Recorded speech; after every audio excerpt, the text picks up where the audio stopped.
आज का दिन खासा ऐतिहासिक माना जा सकता है जब नए संकल्प और नई ऊर्जा के साथ सभी सांसदों ने नए संसद भवन में न सिर्फ प्रवेश किया बल्कि प्रधानमंत्री के संबोधन के बाद अपने काम को भी प्रारंभ किया। हमारे साथ राकेश सिन्हा जी हैं। सर, कितना बड़ा गर्व का पल जब पुरातन संसद से आप नए संसद में प्रवेश कर रहे हैं नई ऊर्जा और नई उमंगों के साथ। देखिए, प्रधानमंत्री श्री नरेंद्र मोदी जी ने इसे अमृत काल कहा है और अमृत काल में इस नए संसद भवन में नए संकल्प के साथ हमें काम करना है। उन्होंने एक बात पर जोर दिया कि राष्ट्र के संवर्धन के लिए, राष्ट्र के विकास के लिए और दुनिया में प्रथम पंक्ति में आने के लिए हम सबको प्रतिबद्धता के साथ छोटी छोटी बातों को भूलकर ऊपर उठकर काम करना है। सबसे महत्वपूर्ण बात यह है कि उस पुराने संसद भवन का जो निर्माण हुआ था वह भारत की संप्रभुता को कैद करने के लिए हुआ था और नए संसद भवन का निर्माण उस चीज़ से आज़ादी है जो जिसने विचारों को कैद कर रखा था, यूरोप केंद्रित विचार था। आज प्रधानमंत्री नरेंद्र मोदी जी ने जो बात कही उसको मैं इस बात से जोड़ता हूँ, इस संसद भवन में आने से पहले देश में ऐसे 1800 कानूनों को समाप्त किया गया जो कानून ब्रिटिश साम्राज्य के दौरान बनाए गए थे, जो जन उपयोगी नहीं थे, लेकिन 75 साल से हम ढो रहे थे।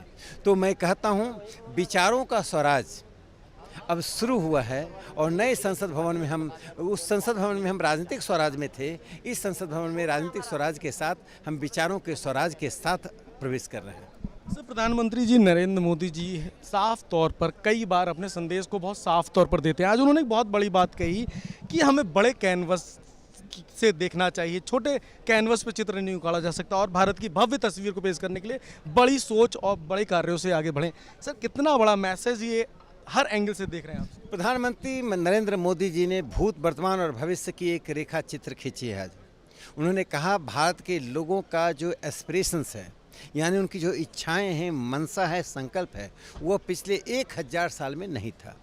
इसका कारण बताया कि पिछले सालों में यानी शताब्दियों में गुलामी ने हमारे एस्पिरेशन को तोड़ दिया था।